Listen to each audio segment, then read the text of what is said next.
So we're picking up 2 days later, still in the area of Caen, but this time further to the west.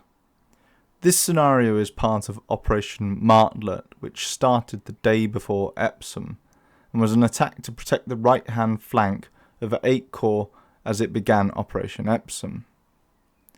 We pick up on the 4th day of Martlet as 1st Tyneside Scots push towards Bretteville.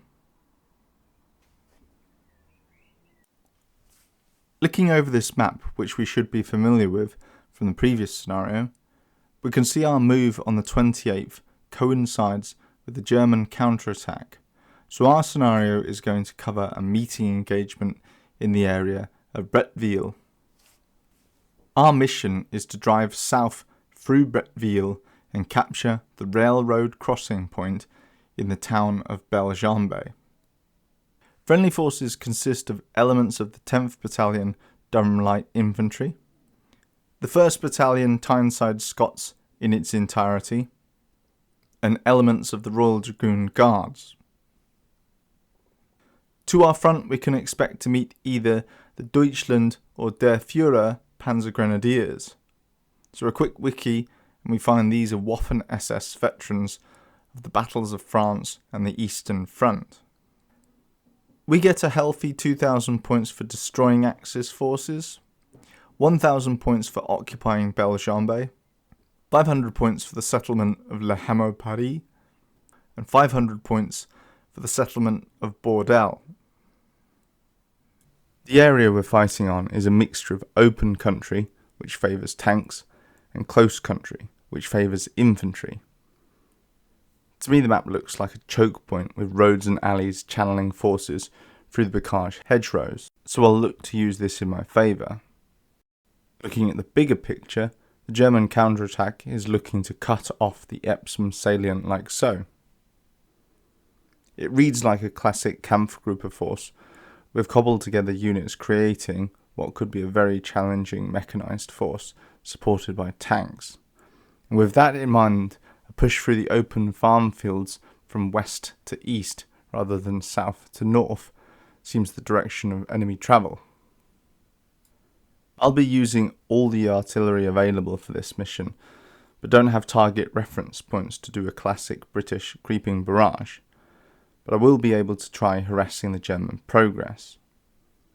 Otherwise, I'll hold B Squadron in its position on the right, watching into the 2 minor objectives, slowly push B and C companies through the central Bocage, and combine A Company with C Squadron tanks to push over the open country on our left towards the main objective of Bellembe.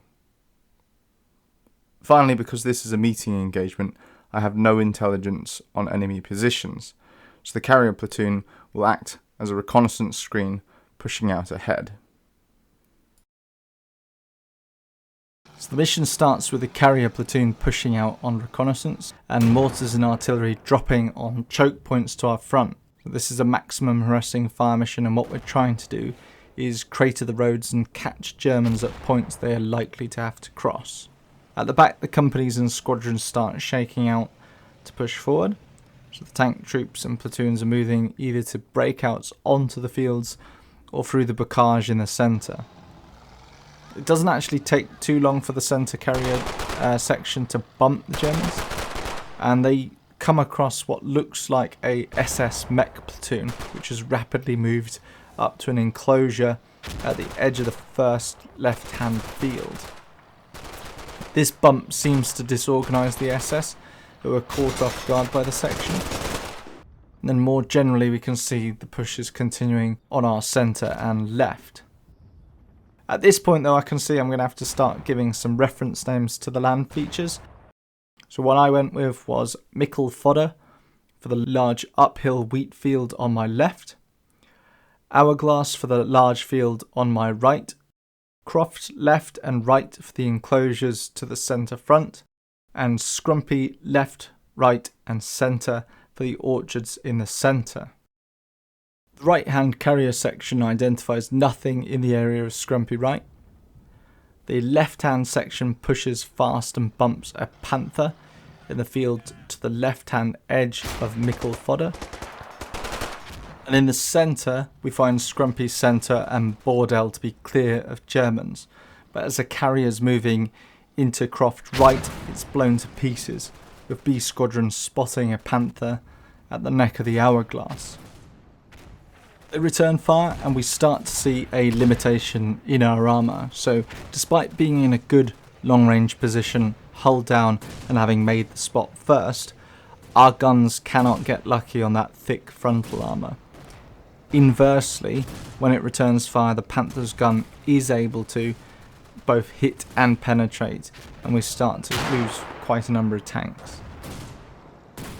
Over on Mikkel fodder, C Squadron's pushing up 2 troops in support of A Company's advance. They're mostly putting down a smoke screen into known positions, and they're operating closely with the infantry, caterpillaring as they advance. Looking more widely, B Squadron has to withdraw from the hourglass north onto the long back road, having taken quite a beating. But in the centre, B and C companies make it to the edge of Scrumpy Centre unopposed. So the left has B Company along a hedgerow looking onto the Croft right meadow, and the right has C Company in the area of Bordel. A Company continues its push up Mikkel fodder under an excellent smoke screen that's been laid down by C Squadron, and an additional tank troop is rushed to the right hand to take over from the carrier section. They continue to make light work of the SS mech platoon, and A Company gets in close with the Panthers, starting to hurl grenades.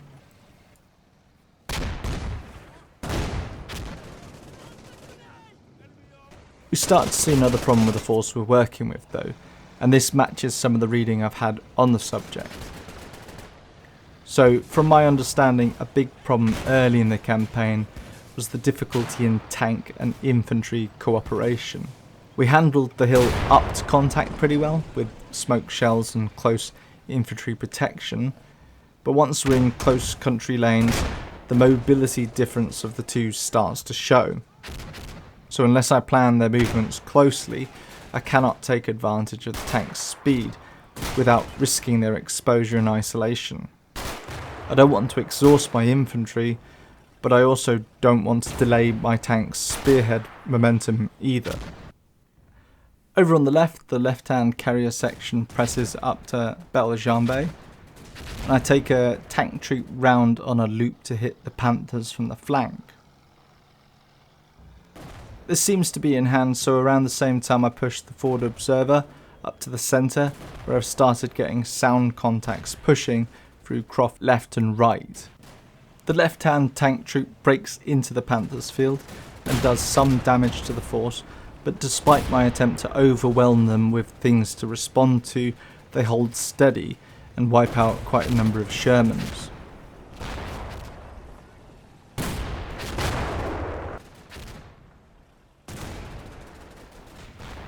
Arriving at Scrumpy's centre, the forward observer joins B Company's tack and plans to shift fire onto the Croft. This appears to come at the best possible time with a tank troop on the centre bumping another mechanised platoon.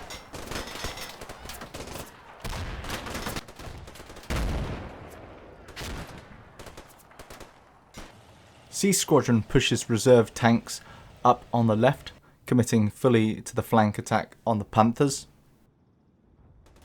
The forward observer adjusts the indirect fire onto the Croft, and looking across the right side of Mikkel fodder, we see the mech platoon moving from Croft left to right, converging with sound contacts in the area. The C Squadron flank on the Panthers finally wipes them out.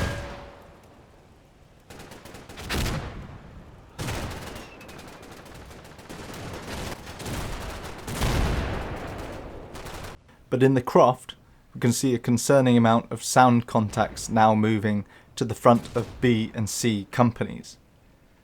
We do manage to shuffle some of C Squadron's tanks to disrupt this, but they're not making the spot, so we have to area fire. We also start receiving indirect fire on our positions to the back left of B Company.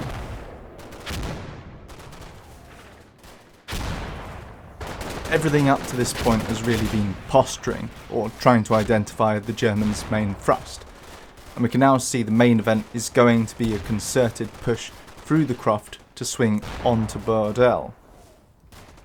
We're in a reasonably good position, however, with fire going onto the left edge of this, infantry in a reversed sloped hedgerow looking up onto the open meadow, and artillery falling in the SS forming up area, disrupting their cohesion before they even reach that meadow. But they're still showing their fanatical drive fighting forward.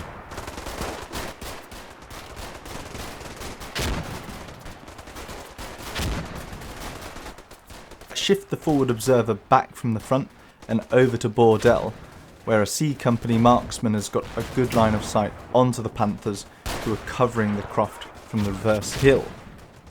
I also give the marksman permission to open fire on the Panthers, buttoning down their commanders.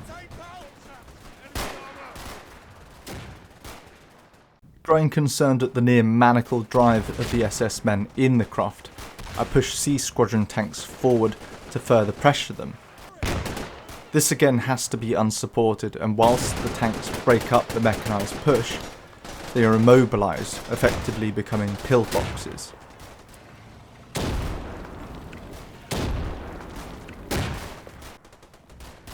To some extent they can hold their own, but I decide this is a good time to counterattack. So the reserve platoons of B and C companies are moved up to cross the meadow.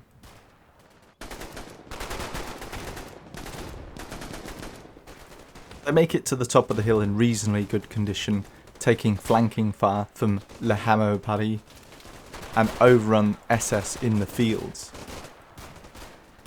At the same time, I want to try using this as a double punch, so the recovered tanks of B Squadron push up towards D Company in scrumpy right. From here they can get some flanking shots onto the Croft Panthers, but these are again ineffective. So I decide to use them as close support, pushing down through scrumpy right onto Le Hameau Paris. I'm really trying to push the local firepower advantage as much as possible here, but we still find problems breaking through those dogmatic SS veterans.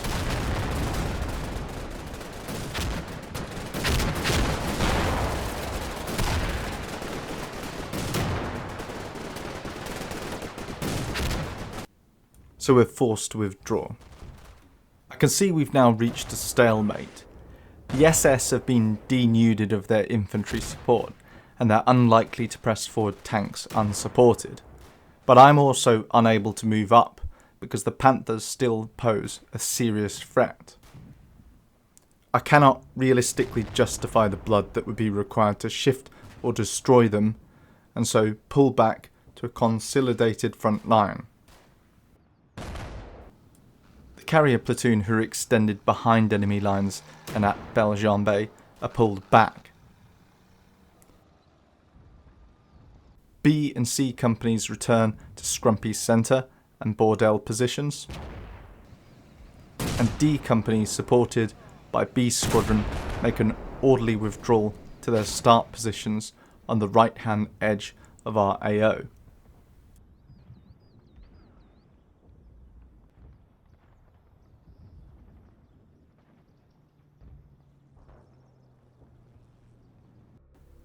The outcome then is a tactical victory to the British, with the scenario time limit being reached. It has been costly, however, with 128 killed and 73 wounded. We've also lost 25 Shermans and 4 carriers, though in many cases the crews bailed and made their way back to the HQ at Bretteville. This has been mutually damaging though, and the Waffen SS have also taken serious losses, with 311 killed, 160 wounded, 9 Panthers and 33 half-tracks destroyed. We hold Bordel and probably could have gained another 1,000 points for Belgian, but this was only being held by 3 carriers and 6 men, so the withdrawal feels slightly less gamey. We caused an acceptable amount of damage to our enemy, which can also be seen in their casualties, though they are counted as in a good enough condition to continue fighting. And from the German perspective, they only hold Le Hameau Paris. As we know, they did some serious damage to our tanks, so get points here, and again their ammunition and condition is good enough to fight on. So we end on 2,161 points to the British and 993 to the Waffen SS. In terms of what actually happened on the 28th, we can find some accounts in this book.